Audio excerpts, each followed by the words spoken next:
Hi, this is Tim with Teacher Tech Group.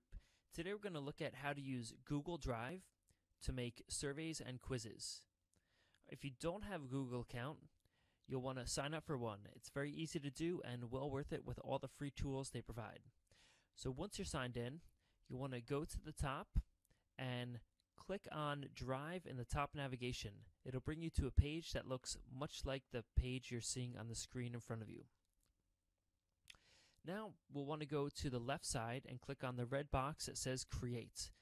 This will open up a drop-down menu and we'll want to scroll down to Form. Click on Form. So we're going to use Google Form to make this quiz. Then we have to choose a name and a theme style. So I'm just going to call mine Quiz, and I'm going to go with the default style. If you have one that you like better, go for it. And I'll go down and click on OK. That'll bring me to this page where I actually build the quiz. So you see at the top we have our navigation. Not going to worry about that right now. We'll talk about that in a later video. What we want to do first is just build a very basic quiz.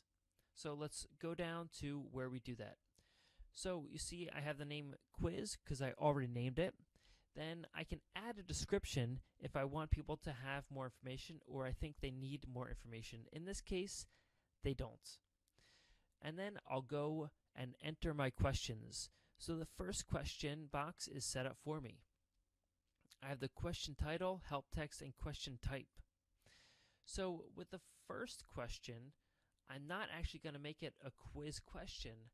I'm going to make them enter their email address so I know who this is coming from. So I'll just type in email right there.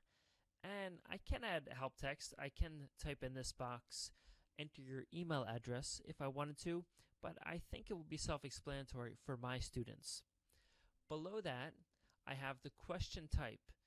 Its default is multiple choice, but I actually want them to type in their answer.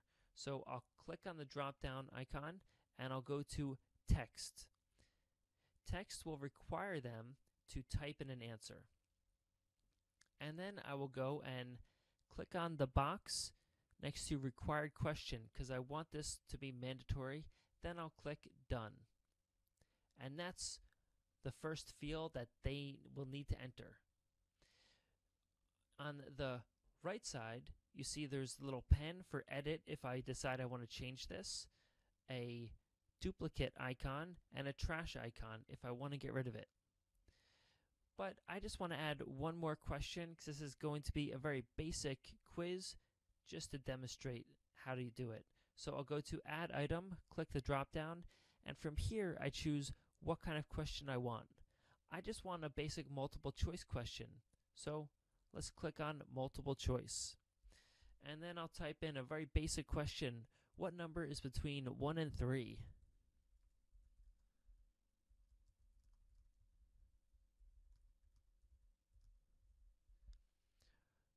So here, help text, again, I don't think we need help text for this question. And question type, multiple choice. Yeah, for this one, multiple choice works very well. Now I want to point out right now, next to the question type, we have a little box, and that is go to a page based on answer. This is how we can make a branching quiz. We'll look at that in a future video. So if you want to learn a little bit about that, look at the branching quiz video. We're not going to worry about that right now. I'm going to go down and enter a few different options for answers. So the first one, I'll click in this box where it says option 1, click on it, and I'll write 2. Then I can add more.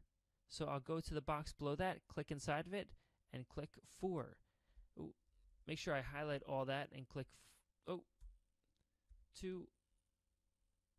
Highlight that, click 4.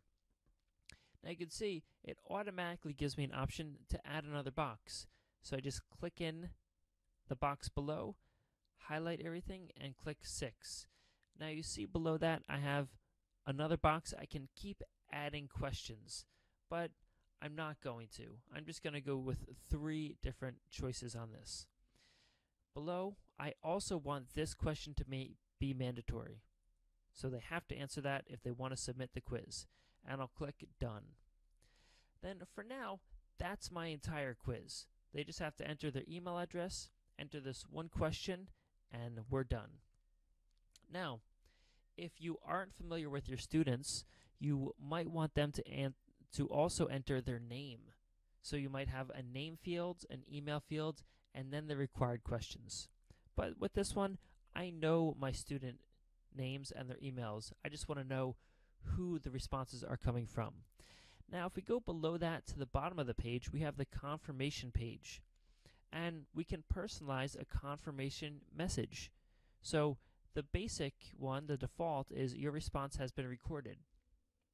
But this can be a really great place to add extra information. We can make it personal, like, hey, thanks for taking the quiz. I hope you did well. Or we can direct them to other resources. Maybe we're using this quiz as a gateway to advance to other material. Or we want to give them instant feedback.